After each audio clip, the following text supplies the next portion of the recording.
To start it off, I just wanted to get a quick audience poll. How many of you can name a famous woman scientist that is not anybody here and not Marie Curie? Shout it out. Shout it out. There we go. What else we have? What else? Lynn Margulis. Yay. Who else? Heidi Lamar. We got Heidi Lamar. Anybody else? Awesome. So this is actually way more, very, Rosalind, thank you. So this is actually a much more, a larger representation than anybody in America can give. And I think that this is probably not the best audience to ask for this type of thing. You are a self-selected group. But most people can only answer that question with Albert Einstein. Clearly not a woman. And so I wanted to ask this question to help sort of set up the stage for the types of things that we want to talk about today. And so while there have been plenty of women who have contributed to our knowledge of STEM, many of them go either unknown or just uncelebrated. And to highlight this even more, I want to share with you the story of Jeanne Garbarino. And Jeanne died in May of 2013, and in her New York Times obituary, she was noted for her mean beef stroganoff. However, what was lacking from the New York Times obituary was the fact that Jeanne Garbarino invented rocket and jet propulsion technologies that's responsible for the launching of satellites into outer space and allows us to actually communicate with one another. So that was lacking. So it caused, and so everybody was really, really outraged by the fact that that happened. And it caused the New York Times to sort of rescind the original obituary and put out a new one where her accomplishments as a scientist were noted. But why is it that it takes this level of outrage to highlight the fact that she was an accomplished scientist? In particular, she was an accomplished engineer. And other people that had passed away in the same area as her was someone, Christian Deduve. He was a Rockefeller scientist, actually, and in his obituary, it listed every single thing about his scientific accomplishments. And if you put them side by side, it was just vastly different. So, there exists a bias, and I think it would be really interesting to really get at the center of that, and to support these anecdotes with a little bit of data. So although women fill nearly half of all jobs in the United States economy, only 25% of the STEM jobs are occupied by women. In addition to that, there is a huge gender wage gap in STEM. So for every dollar that a man in STEM makes, a woman makes 86 cents. So why is this happening? And to talk about this, we have this wonderful panel, and I'm going to just go ahead and call out their names and then ask them to give a little bit about their trajectory and also share a particular experience that they might have had to emphasize the points that we're trying to make today. So we have Debbie Berebichez, who is a physicist and science communicator. We have Heather Berlin, who you heard from this morning, who is a cognitive neuroscientist at Mount Sinai. Latasha Wright is a scientist and a science educator with this wonderful organization called the BioBus. Elise Andrew is the founder of I Fucking Love Science, and don't we all fucking love science? I got to say that in a microphone. Thank you very much, Elise. And last but not least is Cady Coleman, who is a chemist and a NASA astronaut.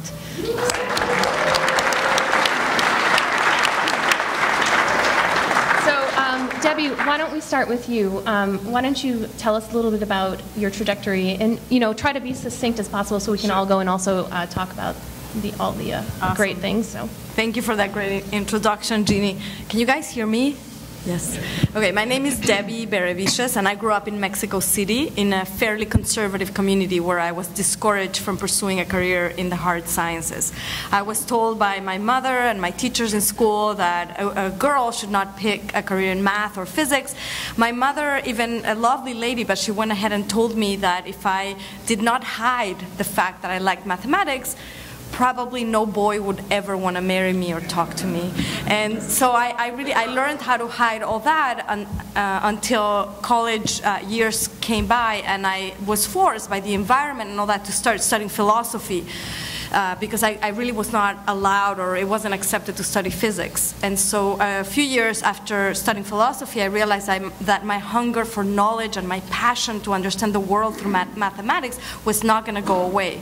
So I was very fortunate to be able to transfer to Brandeis University with a full scholarship here in Massachusetts, and I finished both philosophy and physics. And then I did my PhD at Stanford University in California, and for me it's relevant to say that I did it as a woman, because I actually became the first Mexican woman to get a PhD in physics from Stanford.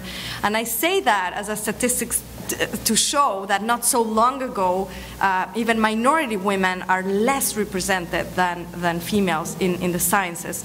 After that, I moved to New York, and I did 2 postdoctoral fellowships in math and physics, and I now divide my time between research and science communication.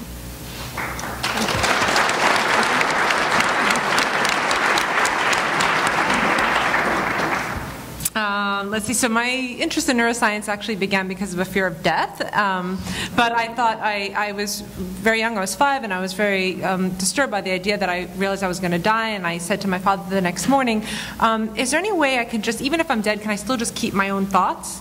And he said, well, no, because they come from your brain. And I said, how? And then he really didn't have an answer, and that led to my lifelong pursuit of trying to figure out how does sort of consciousness come from the brain, and how can we maybe keep it when we die. I realized that we can't, but I'm still very interested in the brain. And so that pursuit of science led me all through high school, but sort of like Debbie, I had to kind of hide my nerdiness because it wasn't thought to be, you know, you weren't going to get a guy, or it wasn't cool, or you weren't as attractive. So I'd kind of like kept it undercover for a while, and I ended up well, I did an internship after college at Cornell here, medical school in the city in anesthesiology, and I was on my trajectory of going to medical school, and I said I want to be a neurosurgeon, and one of the head neurosurgeons there said, well, I'm going to save you a lot of trouble because the surgery residencies are very, very competitive, and usually, you know, they're not going to take many women, and you probably have no chance of getting in, so I wouldn't even, you know, bother going down that path, because those high-paying medical jobs are still really preserved for men. And so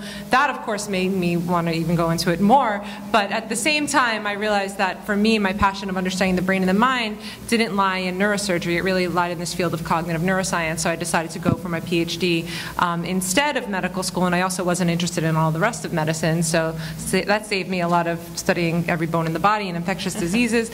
But anyway, I came to Oxford, and which was a very old school, traditional, very male-dominant place. And again, it was looked down upon to kind of dress nice or whatever. It was almost this hidden code in Oxford that you had to kind of dress down and kind of look disheveled in order to be taken seriously. I went with the flow of that. And then after Oxford, I came back to New York. I did a postdoc here at Mount Sinai and stayed on as faculty. And I started going around giving lectures. And I started saying, you know, why can't I be feminine and dress the way I want and still be smart and be taken seriously? And I found that it was actually an advantage, because sometimes I'd go a place to be, like, I'd be the keynote speaker, and people would be like, oh, you're the speaker? You know, they had like these really low expectations because of these stereotypes. And then I'd come in and I'd, you know, give my talk, and everyone would be even super impressed. But if I came there and I had fit the stereotype, you know, typical like professor looking disheveled and had maybe a German accent, I don't know, maybe they would have expected me, you know, they wouldn't be that impressed. So in some sense, I think it was okay I learned that I can embrace my femininity and still be taken seriously, and even more so, you kind of have an extra little, you can, you know, have like the underpunch or however they call it. So anyway, that's and I think also just being a role model, being a woman, just going out there and never letting them tell you no, and just, you know, go for it. So anyway, that's how I got here.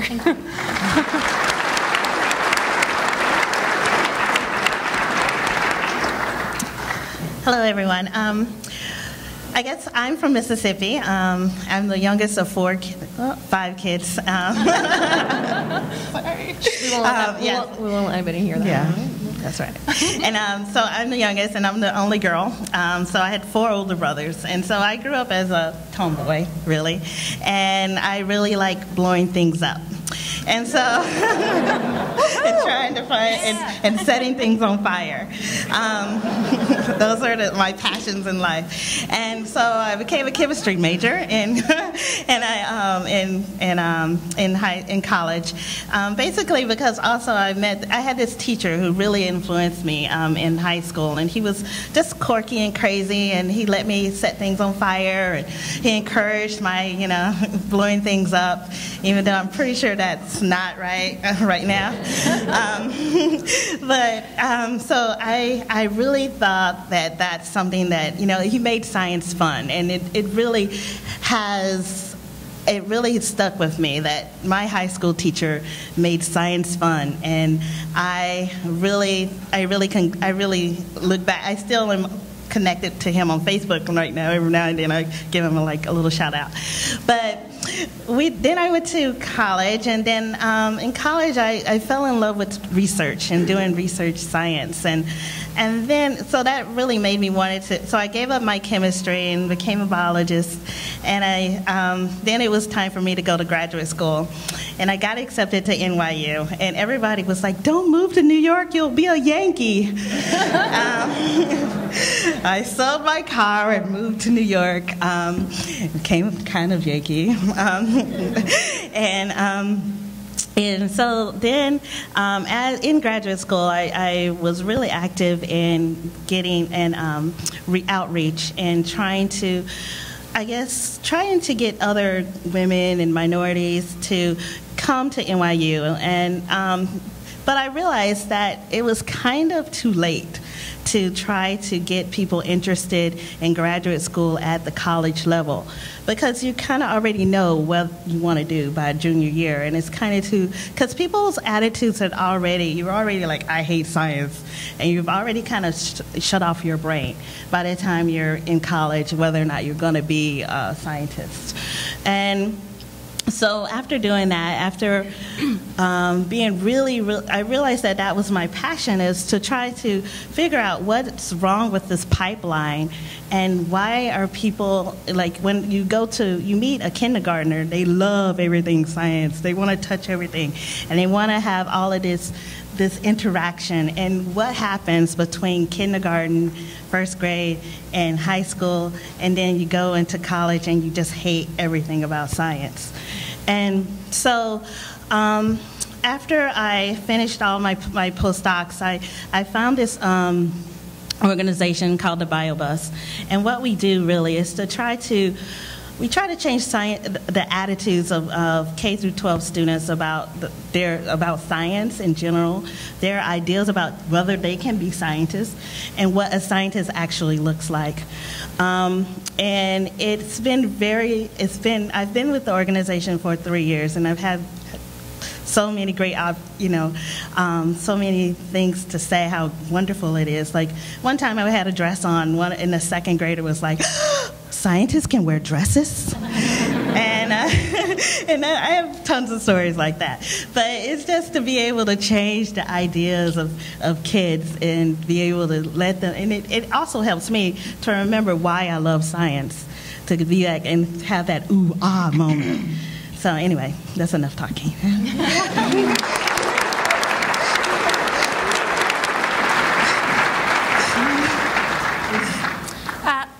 Hi, I'm Elise, and I fucking love science. That's what I do. I run a Facebook page called I Fucking Love Science. I also have a website and a YouTube channel and some other stuff as well. The idea behind it is to make science popular. It's to take it out of the niche media and put it into the mass media.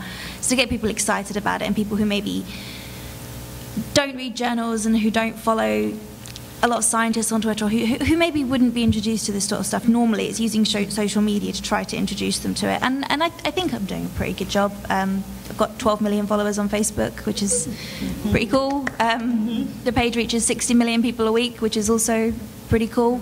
And unlike some of the women on this stage, I never really experienced sexism as a child or a teenager or during my studies. I lived almost all of my life in this liberal, progressive, middle-class bubble, and I never really had to even see it or notice it at all until about a year ago when the internet found out I was a girl, and it lost its mind.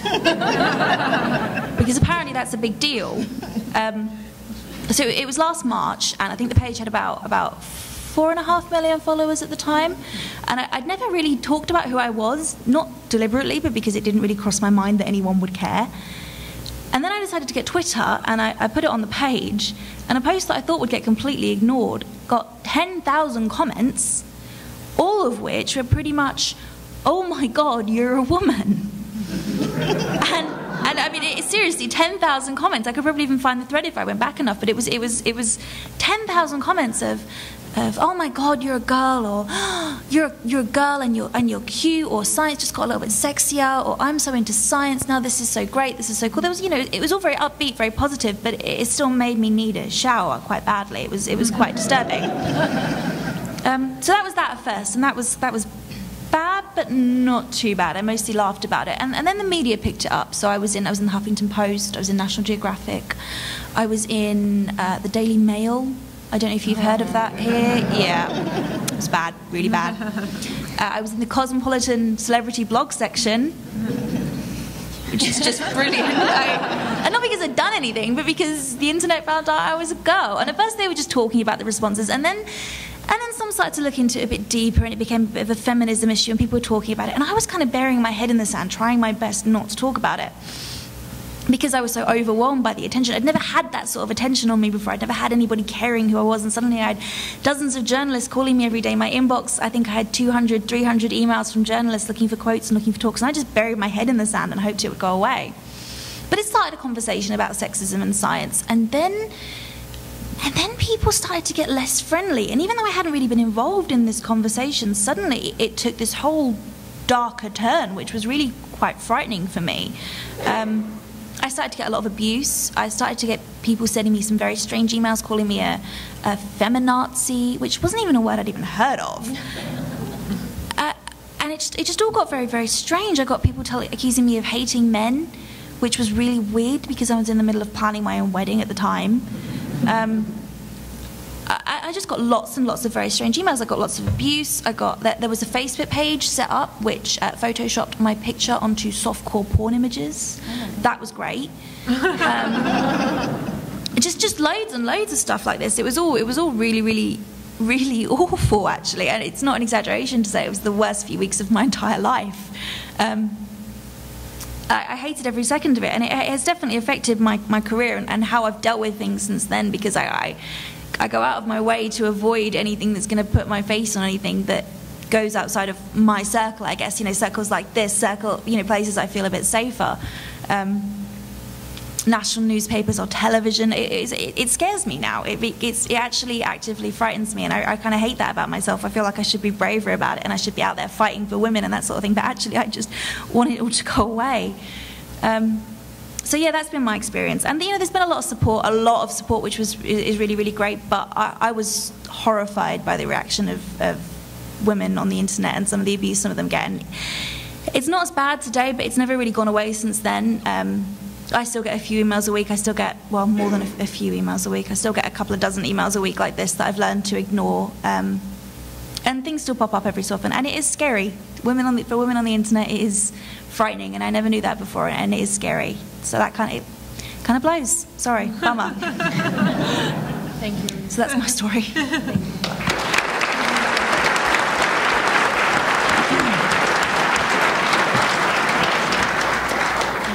Well, I was going to say that, all of us are happy to be here at NECSS, and at the same time, we could all end up talking about this. I'm tired of being on panels like this. And so you think of things get better and better and better, and there will come a time when people think it would be ridiculous to have a panel about women in STEM-related fields because everybody is everywhere. And so that day comes, but right now we are still the vehicles, and and basically, no matter who you are and how many followers and things like that, whether it's to the little kid down the block or to everybody in your profession, or younger people in your profession, you represent something, and at the same time you do just want to be yourself. And for me as an astronaut, it's a little easier because there's something about that sort of you know, going to space and being an astronaut, that people end up being nice to you, you know, which which I will take as a good thing.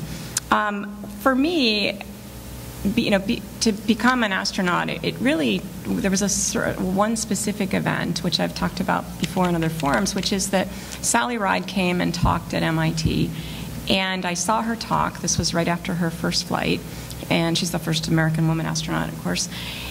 And just seeing her up there, it just suddenly occurred to me, not like, oh, if she can do that, I can do that, but it suddenly made it real to me. And I've started to collect a phrase, it's not mine, but if you can see it, you can be it. And I think it's still so important to women and minorities to see people that look just a little bit like them. I mean, my thought of what astronauts look like was the Mercury 7. And it's those, you know, guys standing in front of that airplane, 7 of them, and none of them have any hair, and they were all old, right, in my book. and none of them looked like me. And it wasn't until I met Sally, and she doesn't remember this meeting, of course I do, but it was just, you know, shaking her hand and relating to her that made, you know, made a really big difference to me.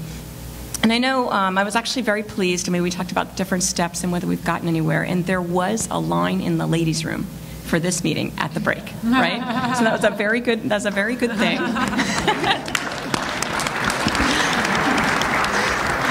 But I think if we have a panel like this at a meeting, part of it is because people want to know more about what it's all about and why we have to have a panel. And there's a book, the woman named Sheryl Sandberg wrote a book called Lean In that I read, not every word, but many parts of.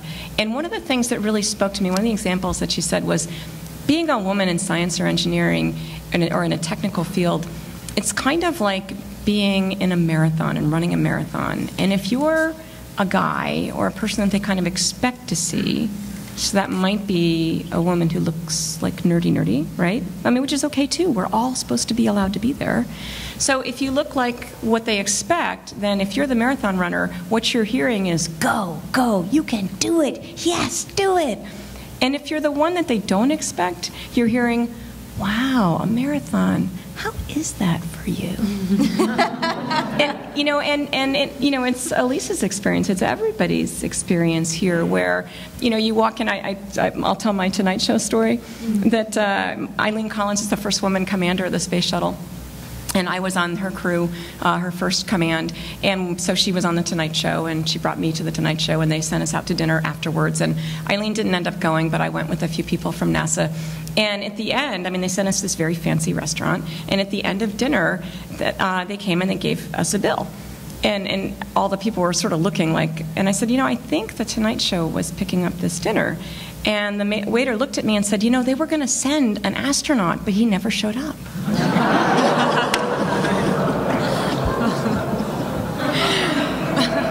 So, I'll stop there.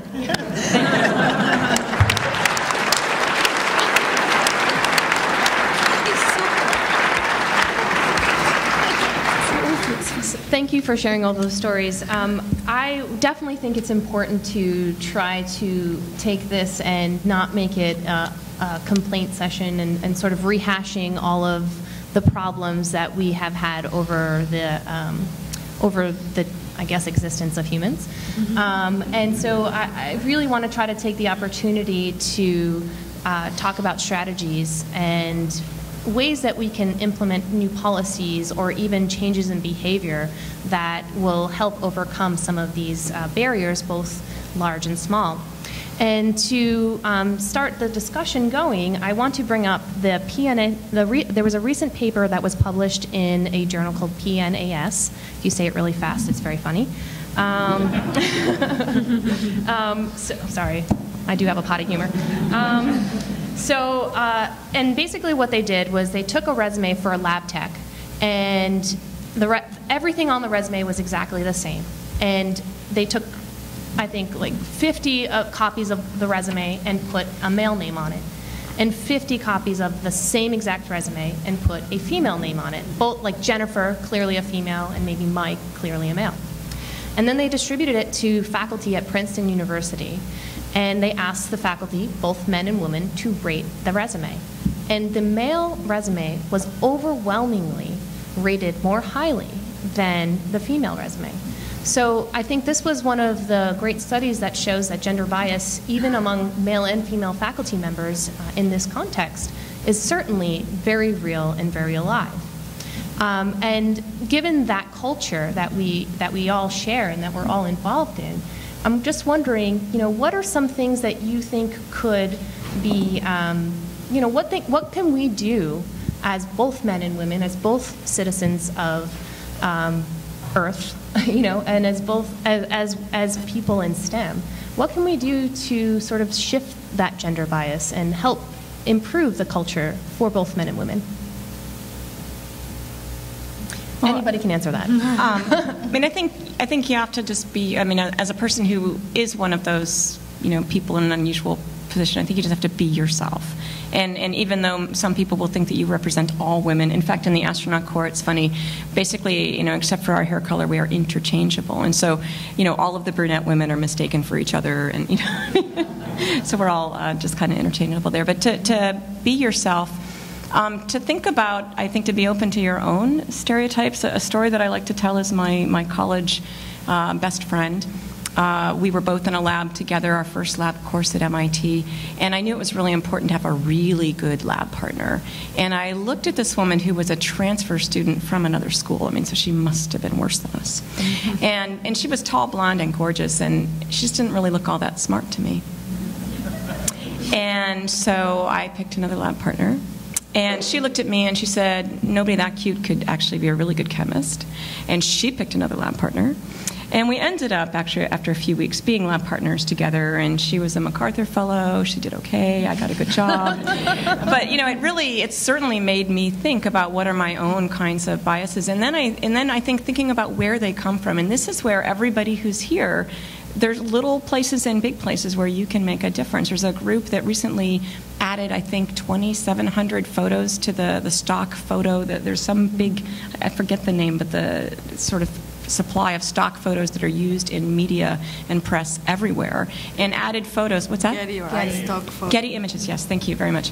And added images of strong women at work, different women at work, at different kinds of work. Lots of different sexual orientations. Everything, just to add more diverse images to the ones that we see so often. And and I find in my work at NASA. I may be the one that just will be the one that notices, hey, do you realize that we don't have any of the women represented there? And you feel a little egotistical bringing this up, especially because that might make them put your picture in there. But it's not about you. It's not about us. We are the vehicle. And so I think just really starting to look for those opportunities, I think they're everywhere.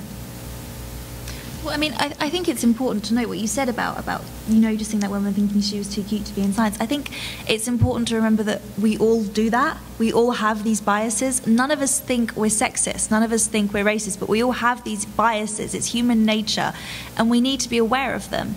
And one thing I really noticed after it all happened, I got a lot of emails. Some were awful, some were nice, some were not. So there was a huge spectrum. But I got a lot of emails telling me that I never realized I was sexist, but it didn't even occur to me that you were a woman. I thought I was so progressive. I thought I was so great, but it literally never even crossed my mind that you were a woman. So clearly I have this bias in me. Thank you for making me aware of that. And I think it's something we all do need to be aware of. We all have this. We all do this. What you said about thinking someone was too cute to be a scientist, well, I've done that before. I was walking down the street in Madison Avenue, actually, and this story absolutely embarrasses me, and I'm just going to say sorry for it in advance, but this woman, this model, she was a promo model, and she was standing outside a store, and this was the first time I'd ever been recognized in the street, and this woman stopped me and said, are you who I think you are? I love you, I love what you do, you're so great, you're so wonderful. And she was obviously stunningly attractive. She was drop dead gorgeous. And I judged. Of course I did. She was going on about how great I was and how much she loves me and she loves what I do, and then she started talking about the Big Bang Theory, saying how much she loves the Big Bang Theory and it's so great. And I was judging. I was a little bit. And then she tells me that I should come and listen to her lecture at New York University because she's doing her PhD in stem cell biology. And that absolutely brought me up short, and I still remember that to this day, and it's something that constantly sticks in my head and reminds me not to judge people, and that these biases do exist, and I think we all need to be aware that we have them. None of us are above them. We just need to remember them and remember that they're bullshit. Yeah, here. Yeah. So, I mean,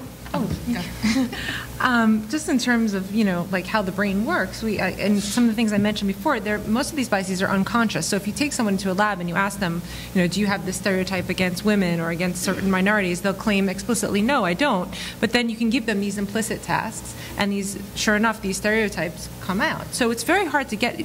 One way to sort of resolve this is you have to get at the unconscious, what's happening outside of awareness, and somehow try to change that.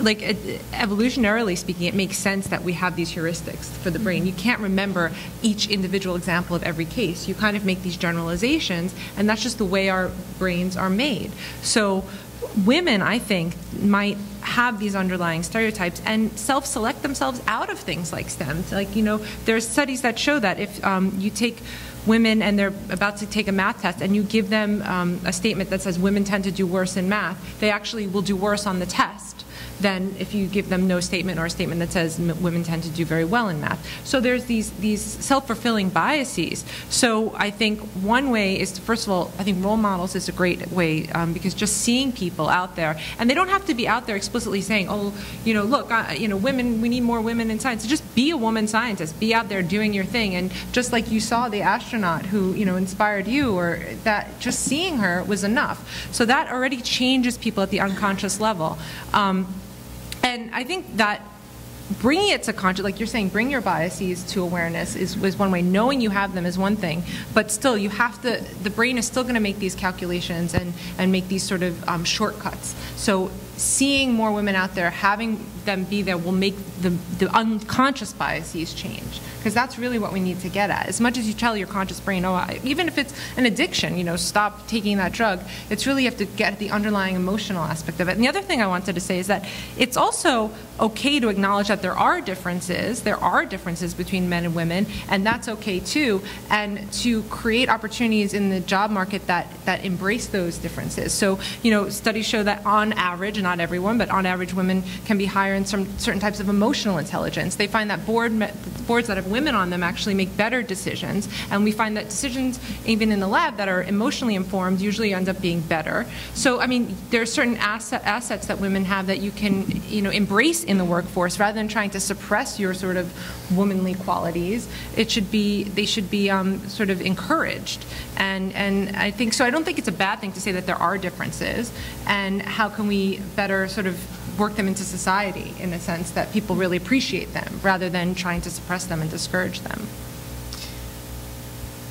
So I love what all of you said, and I completely agree with Heather that being a role model is the most important thing to dispel these stereotypes.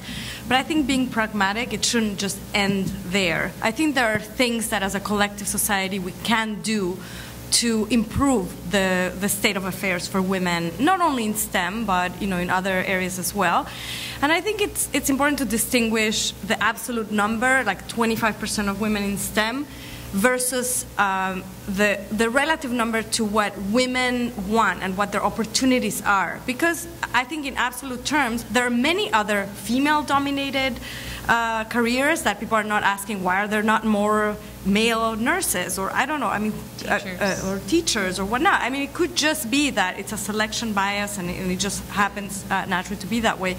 But I think what our responsibility is to make all the opportunities and all the resources available for those women who would like to pursue careers in a scientific field, to make it not only available but really be those marathon runner, go-getter and cheerleader for those women. So there are three things that I think we can help with. Like, the first is the conditions for women in the work environment. So more women than men tend to be caring for their children, and sometimes that puts them at a disadvantage for taking some time off or having the need for more flexible hours and things like that.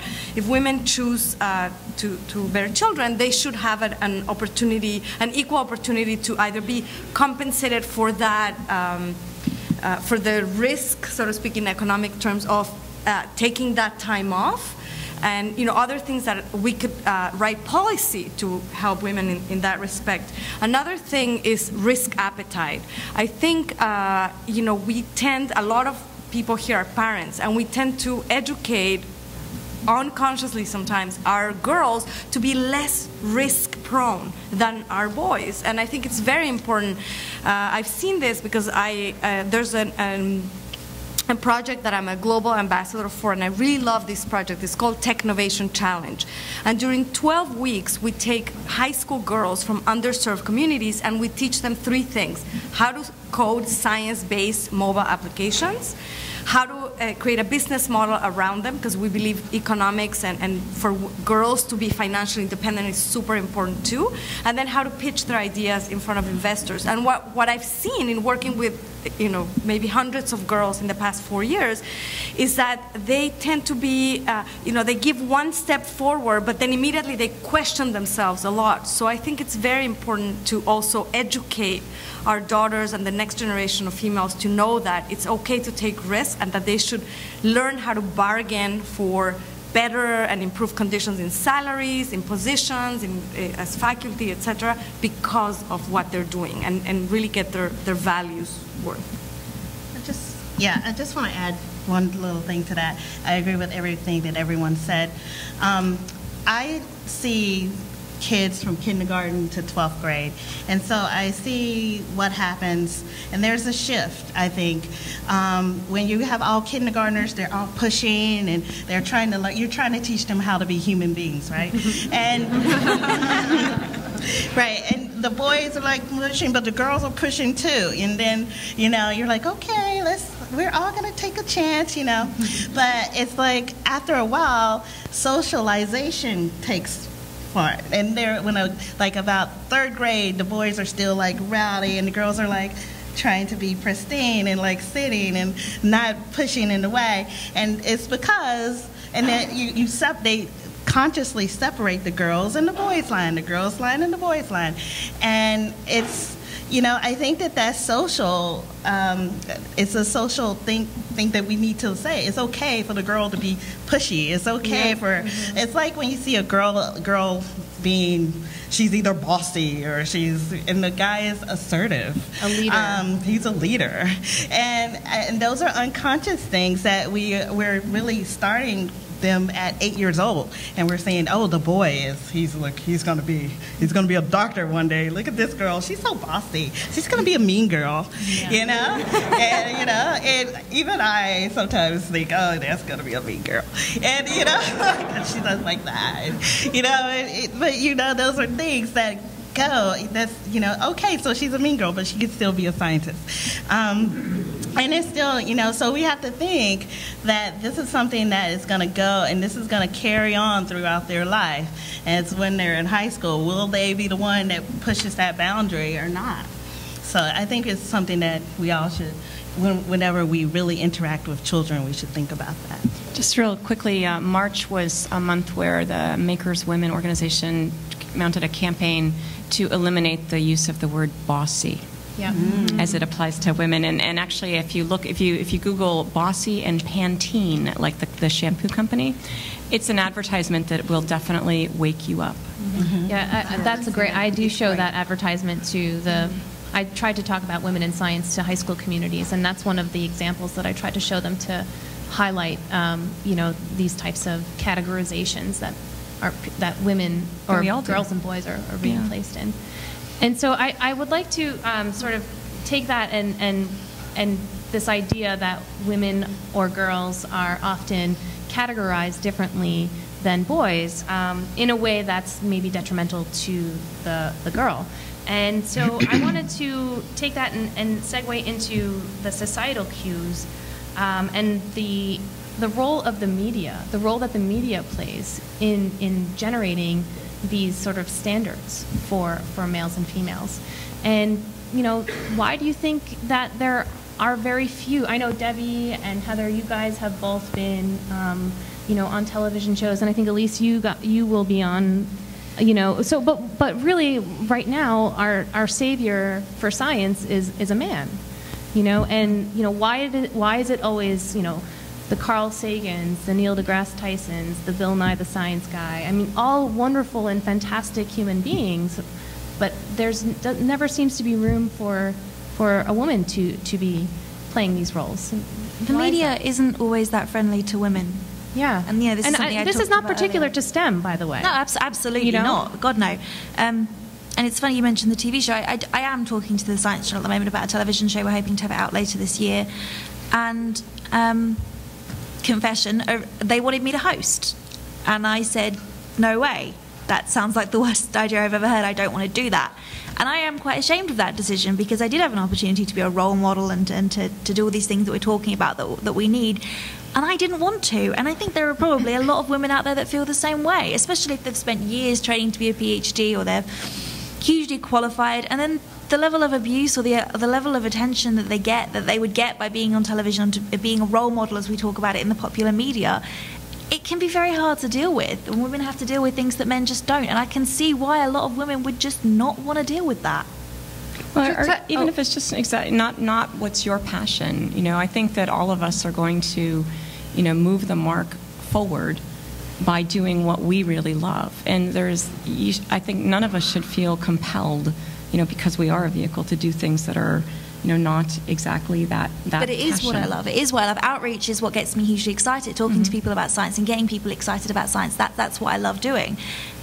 And this decision was purely based in how difficult it would make my life, purely on the result of the fact that I'm a woman. I talk to a lot of people in the media. I've got a lot of friends who do this, or in TV, and I talk to women who do this, and I talk to men who do this, and the things they experience are starkly different. A lot of people say to me, oh, well, everyone on the internet is an asshole. This isn't something that's specific to women. And, well, I've talked to guys that do the same sort of thing as me, and it is. It is something that men just don't have to deal with on the same level that women do. And I think that's a problem we're going to keep running into. We keep talking about how much we need more women to be role models, but the ones that try to be, we're very awful to. I think just from sort of science, just a thing called the cognitive framing effect, right? And so, for example, you can take 2 glasses of wine that are exactly the same. You give them to someone. You say, oh, this is a cheap bottle I just bought for $5, and this is a really expensive thing that came from France. It's $200. People taste it, and they actually experience the wine differently. Like, oh, I really enjoy this one better. And so, and I use that as an example of that, how the media can be so powerful, and for these cognitive framing effects. It's the setup. Adverts are tend to be girls in bikinis or whatever, and then they have these stereotypes that are set up. But if you can frame things differently, media can really have an effect on the way we think.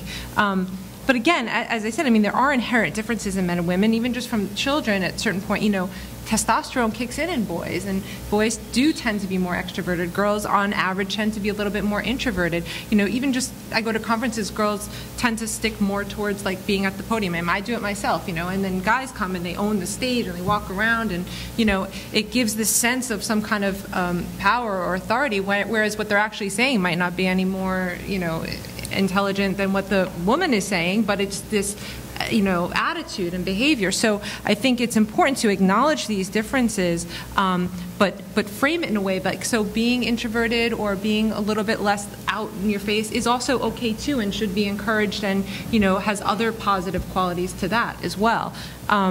Just one thing I wanted to say about the societal effects that Debbie mentioned is the maternity. I just had a baby 4 months ago, and I'm an academic, and I got 6 weeks off, and that was it. And and I had a C-section, and it was just. And there are other countries where there's much better policies for women. And I'm sitting there at home, recovering from surgery, desperately trying. And the last thing that my supervisor said to me is, "You better, get those 2 papers out before you go into labor." And it was sort of it doesn't feel like a very friendly environment. And I think that part of changing policy will help. Maybe some women don't go into some of these fields because they're not very friendly to things like maternity leave and whatnot, and changing policy could really make a difference. Sure. Yeah. I think that facts are something that are part of the way forward, where everybody finds out about different things. Something that just happened to speak to me was I went to a talk that Gina Davis gave.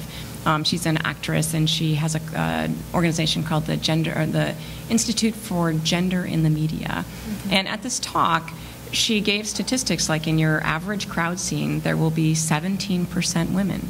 not 30, not 40, not 50. There's going to be 17 in the crowd. And then she had, equally sort of poor statistics about how many women have speaking roles in shows, let alone behind the camera. That's very small in the teens as well.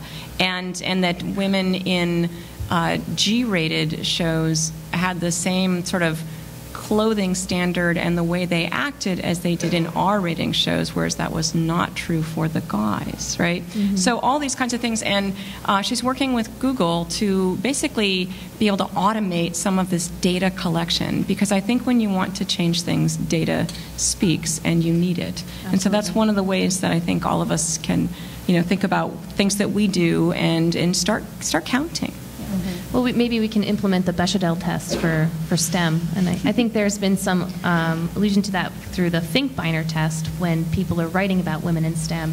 Actually, I don't know what those are. So the Bechdel test is basically a test in the film industry that it's ranked, I'm not exactly sure, but it's, is there a woman, okay, that gets some sort of unit? Oh, that's right. Does that woman talk only about a man and her? Did two women talk to each other about something other than a man? Yeah, okay, so that's like another unit. That's right. That's right. And as far when you go up through all these criteria, the list of movies gets significantly smaller and smaller and smaller.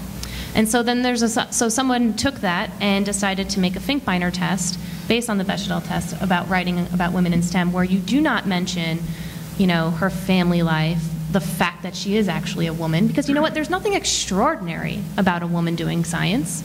I mean, anybody who puts their mind to it and really tries, man or woman, can do science. So the fact that, we have a panel of women scientists just because we're women who do science doesn't make us extraordinary, right?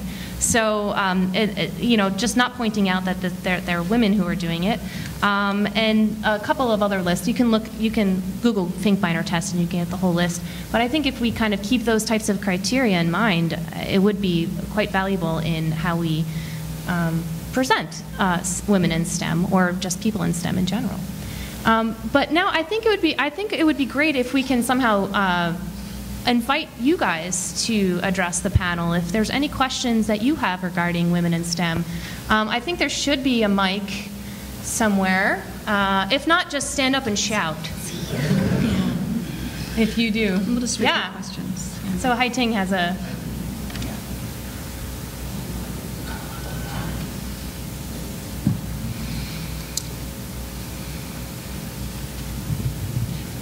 Sure. Latasha, you were mentioning this shift at a certain age in the way boys and girls interact. And I wanted to hear some of all your ideas on what we can do to encourage young women. It's usually maybe I should say older girls of a certain preteen age who contribute, I think, in their social interactions to this discouragement of interest in science among each other.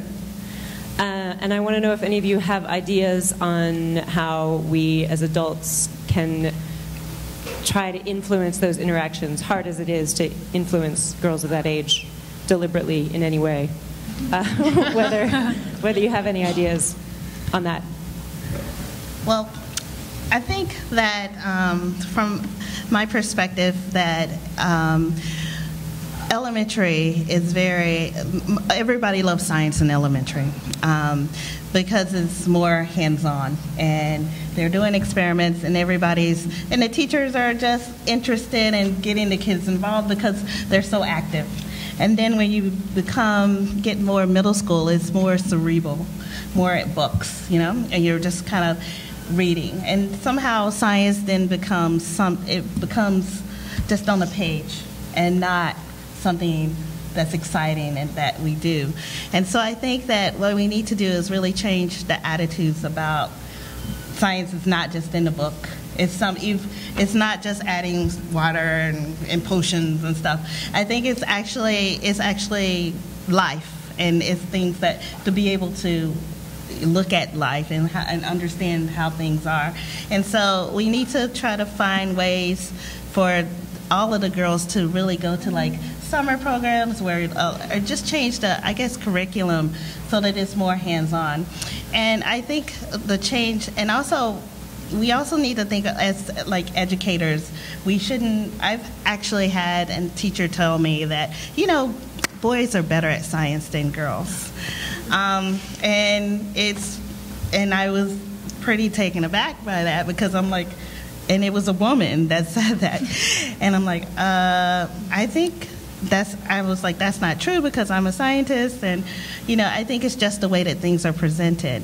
And so I think that it's just for us as women scientists, I think just being role models and mentors, and also trying to find, I think, places that we can go and be visible, and just try to make yourself visible. I know that it's hard to put yourself out there, but you don't really have to, you know, go on TV, because I'm not on TV, sorry.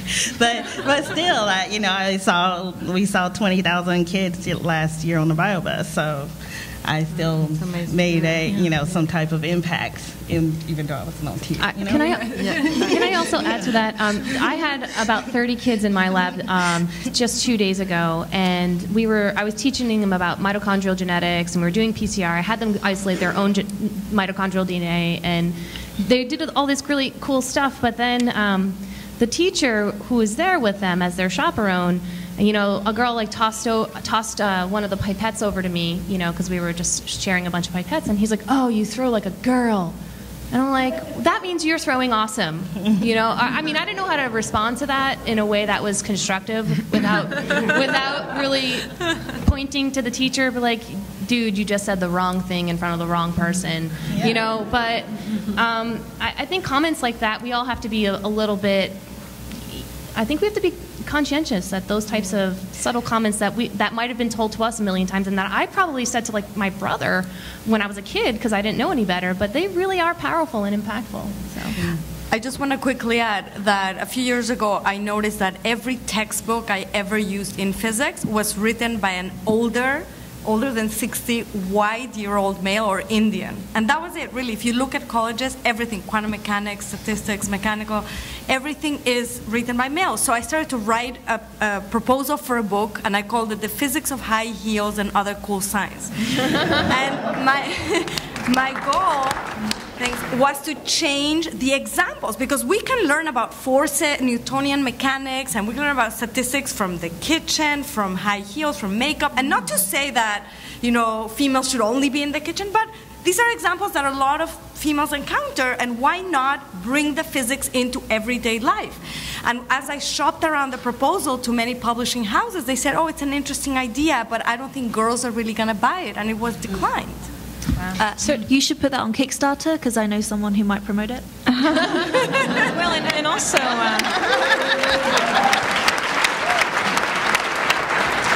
but also, I think Debbie's exactly right that when you're trying to bring kids into these fields, men and women stereotypically react differently. You know, men want to solve problems, and women want to be part of a story and a solution often. And Harvey Mudd College, computer science is one of the sciences where there are the fewest women. And they brought their enrollment from, like, you know, I think 15% women in computer science up to 50-50 by reframing the beginning course to be something that was more investigative, that, you know, was a little bit more social oriented, that required some of the skills that I think Heather was talking about, you know, trying to embrace the differences. And so this works, you know, if you really start being creative about how you shop, how you advertise to the girls, you will get them. Next question. Thank you for being here. On the topic of how we talk to children, of course we need to stop things like girls aren't very good at science. I mean, the explicit stuff, oh my gosh. Hopefully no one in this room would ever think of that. Can you give us advice when we're talking to girls and boys? Maybe more subtle things that reflect these kinds of unconscious stereotypes we have. I was struck by a Slate article, I think. When we talk to little girls, we often talk about, oh, you look very cute. The accessories, your dress. We talk to little boys, what are you doing? More activity. Any comments related to things like that, some of the more subtle things that maybe even us who want to be allies might accidentally fall into traps? I mean, off the top of my head, when I take my young nieces to a bookstore or something, they gravitate immediately to the pink section, and they tell me, Aunt Debbie, that, when I show the dinosaurs and cars, no, that's for boys. I'm like, no, it's not. Come here. So play with them. My dad and I built race cars and spaceships together, and I never knew that was not okay for girls until much later. Just, show them the diversity that they can encounter in life. It's just a quick thing. I have a daughter now, and I just refuse to dress her in pink frilly things. Yeah. I just I'm not going to encourage this stereotype. And so, we have some outfits. One has a little, I think a dinosaur on it. And, I think there are little things you can do there, because it's true, there are subtle signs, and children pick up on that. And you don't even know you're doing it yourself, But, and also to instead of, if a kid says, oh, I'm interested in something social or whatever, instead of saying, you can point them to fields that you wouldn't necessarily associate with let's say social or emotional aspects, but they do happen. Like this course that you're talking about, that's a perfect example. Even math, I was a math major when I first came into college, and I remember my math professor called me in and said, it's great, you have to stay in math because you're so rare, there's no Caucasian women, and you'll be this superstar and everything. And I was like, oh great, but so what can I do with math? And then he said, well, you can go on and get a PhD in math, and I'm like, and then what? And he's like, and then you can be a math professor. And I was kind of just for me at least, I'm like, well, that sounds kind of boring, because I'm just going to be by myself, doing these math equations, and it didn't seem exciting to me, so I changed majors. But if you can it was good, because I was still a psych major and math, and then I just moved over to psych and neuroscience, and it all worked out well. But it seemed pretty, at that time, the way he described it to me, it didn't seem interesting. And so I think the way you frame things really can make a difference. I want to say I think that's really important, and I think sometimes the school system in particular tends to forget how important it is to inspire people rather than just teach to pass exams. Yes. We live in the internet age. If you want to learn, 3-year-olds have iPads now. If you want to learn, there's this, you have a device in your pocket that can access every bit of knowledge that the human race has ever gathered. That's amazing. You can take university courses online for free. If you want to learn, you can do it. There's no better time for it. And I often get people asking me saying, well, how do you know you're teaching people? How do you know people are learning? You post so many jokes, and you post so many silly things and things that are beneath me as somebody who understands science. And I always say, I don't give a shit about teaching people. That sounds so boring. I don't want to teach people, but I do want them to have that moment where they think, actually, this is really interesting, and I'm going to go and learn about it, not because I have to pass an exam or not because I have to, but because I want to, because it's interesting. And once you've done that for someone, once you've given them that moment of wow, I want to know about this, you've then got them for life. It doesn't matter if they pass their exam, it doesn't matter what they do at school, they're always going to love learning. I think that's the most important thing, to inspire that in kids, girls and boys. Yeah. So we only have a couple of more minutes, and I see that this is really great. There's a wonderful line of questions, but so we'll try to answer fast. But if you have more questions, just tweet at us, and we'll try to answer them through Twitter. Okay. So, I'm sorry, I just volunteered you guys to answer through Twitter. But go ahead. Sorry, I don't have a Twitter account. Latasha, we can fix that right now. Hurry up. So this is a quick question here. So I'm in industrial science. I'm an epidemiologist with Bristol Myers Squibb. Over half of the epidemiologists I work with are women. I'm wondering if there's a distinction within STEM in terms of the fields, if women self-select or what's going on with that. There's definitely a very high representation of women in the life sciences. However, in engineering fields, computer science is really, really low. Math is very low. Physics is very low. So, yeah, I think women do tend to, at least as per the data, gravitate towards the life sciences. But I should note, however, that while in graduate school and perhaps as a postdoc or in medical school, women are highly represented, but once you go further and further up that career ladder, that number drops significantly, regardless of the fact, regardless of which field that woman is in. So, for instance, in the National Academy of Sciences, which is our sort of our honor roll club for scientists here in America, there's only about 12% of women in the National Academy of Sciences. And people from all universities across the United States can be elected to be a part of that. And I think that is in line with many of the tenured faculty positions at many of the large-scale schools like Harvard or Princeton or NYU. So. And I think I'm trying to be mindful of all the questions, but I was asked that question last week at the Scientista Symposium at MIT, where Elise and I spoke.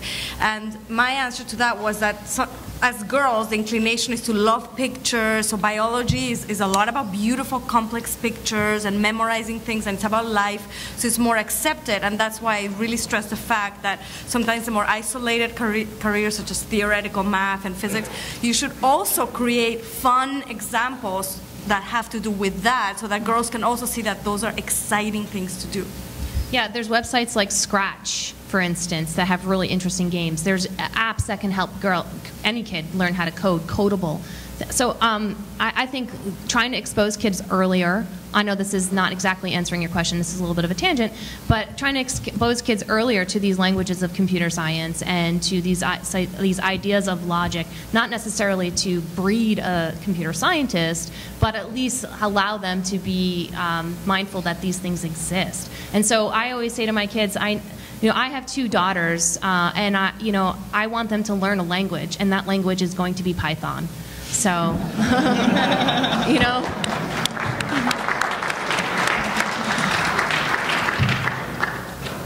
So I'm very lucky. I grew up with an older sister who was still is, a dedicated scientist from grade 8 on.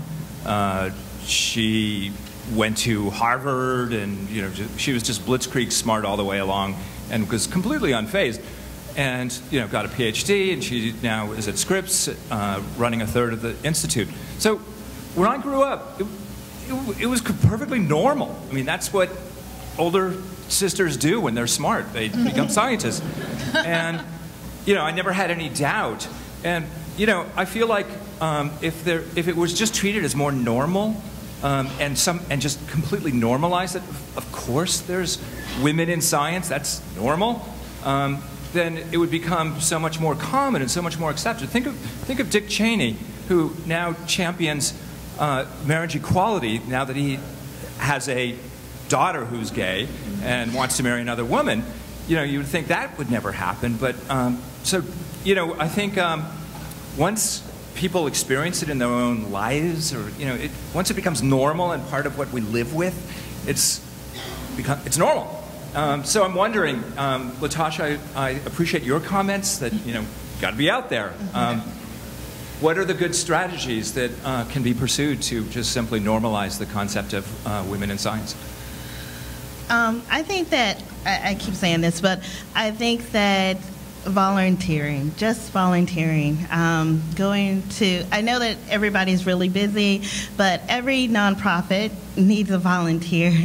And we do things like, things on the weekends, and I know that everybody has their life, but still, if you just do if every woman scientist did one day a year, then we would be so great, and I think that everybody's like, I have so much things to do, but just that one time, just go and volunteer and be out there, and also, I think put because really, just, one time, if 15 minutes can change someone's life. There's tons of people that I've met for 15 minutes, and I'm like, oh my God. And and I'm sure that they don't remember me, they don't, that 15 minutes just went by, they don't remember it. But that 15 minutes has changed my life. And think of it like that you've met someone for 15 minutes and been like, yo, yeah, so that could be you. Well, and I think it takes a little bit of ego to use that to the full extent. I'll give you an example. When I go and talk to schools, sometimes they'd like me to just talk to, the science classes. But I think there's a part of relating to kids, more closely. But then there's an element to that visit, the importance of that visit, which is that if physically every kid in that school saw me in my costume, and thought maybe that could be me. So even if they're in an auditorium with 800 people, but the fact that they see me. So there's sort of 2 parts to what I try to do. But I end up having to go, well, I want every kid in that school to see me, which feels a little egotistical. And at the same time, it's what you have to do. And so sometimes in order to, you said, that 15 minutes can mean something to somebody, you have to realize that you have to say to yourself, meeting me is probably important. How can I maximize this? And so, I just want to say, and sometimes girls are like, oh, I don't want to put myself out there. I don't want to feel like I'm so great because I got this PhD, you know? But you are great because you got this PhD. Own that.